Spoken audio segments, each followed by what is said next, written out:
Hi there, welcome to Lour Drick's room. My name is Lour Drick. In the previous video, we talked about some tips for a general framework toward approaching the Common App essay. And today I'd like to take a look at different parts of the essay more specifically, as well as some more nuanced instances that you may find yourself in at some point as you write your essay. I'll be going over some mistakes to avoid in writing your essay. I use the word mistake loosely because it's hard to fully categorize something as a mistake here, given the variability and subjective nature of college essays. These are some things I would avoid in my own writing, but would be considered more generally as rules of thumb. But before we begin, once again, I'm not an admissions officer, college counselor, or any other person qualified to give you advice on the matters of college applications. Everything I say comes from my own experience and research, meaning that the advice I share is mostly anecdotal. This is even more relevant given that the Common App essay is something very, very subjective, which means that there is no one right way of going about this. There is, unfortunately, no objective guide to these essays, so the best I can give are some rules of thumb and my encouragement to you guys.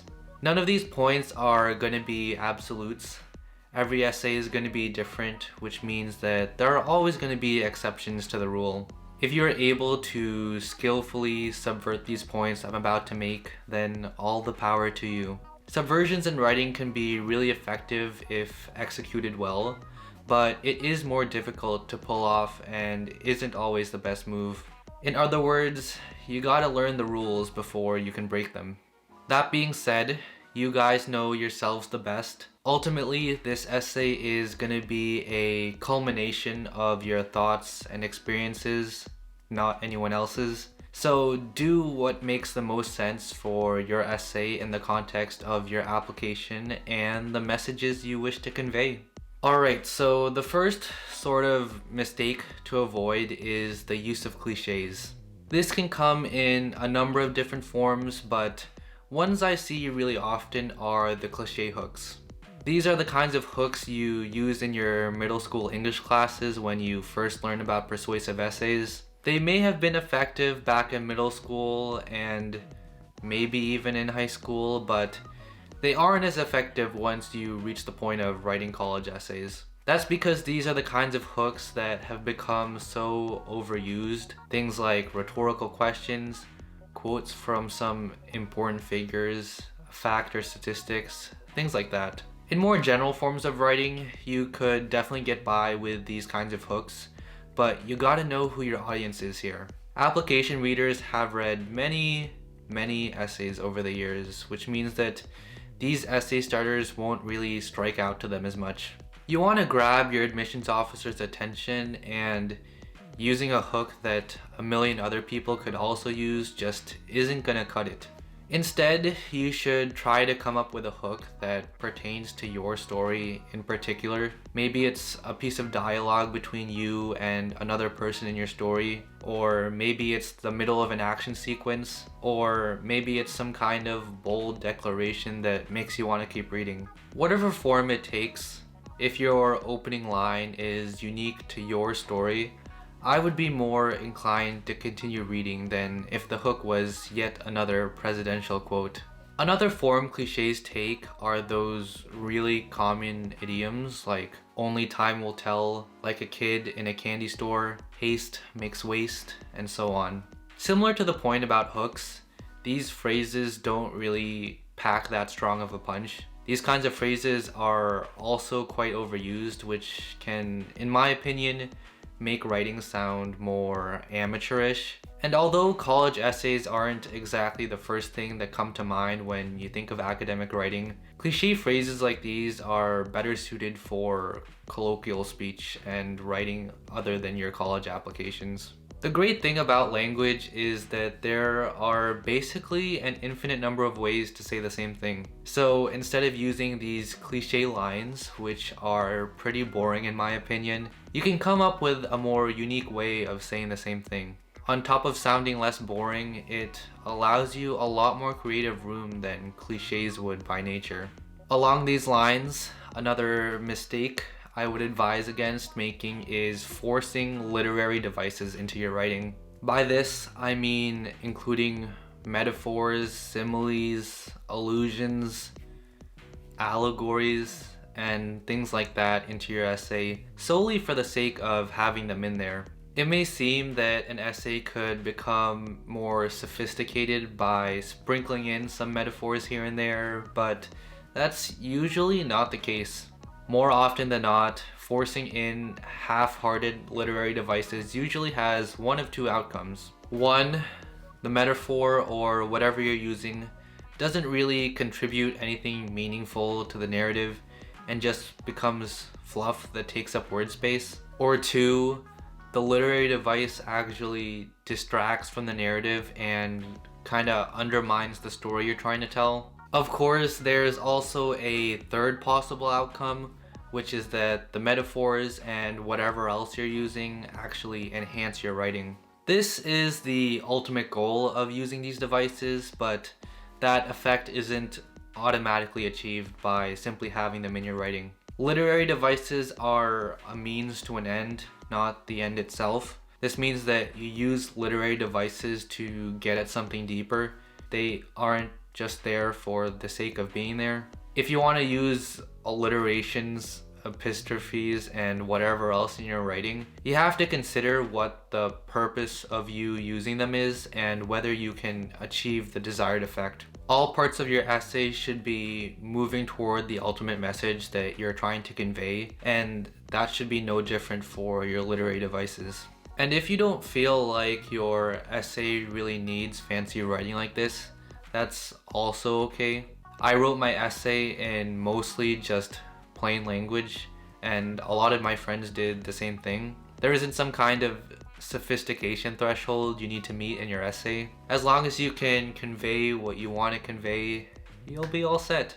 Shifting gears a little bit, let's talk about this idea of writing your essay in a vacuum, which is what I kind of did in my earlier drafts. And by vacuum, I mean writing your Common App essay as if it was the only part of your application.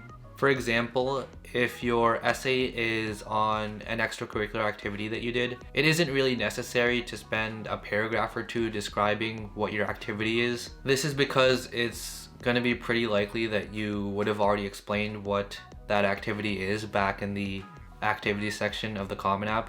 Your essay shouldn't be a retelling of your resume because you already have that information elsewhere in your application. As you may have heard a number of times already, colleges view applications holistically, which means that the different parts of your application are all viewed together. And so you should write your essay with that in mind. You don't need to repeat information from other parts of your application here because your word space is limited and your readers will have already read that information elsewhere. Save your words, guys, because you'll probably need them later down the road.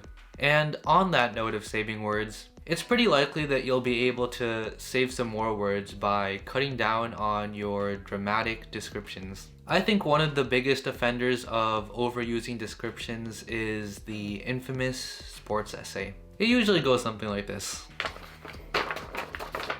The clock was ticking down the last 5 seconds, but it could have been 5 years for all I knew.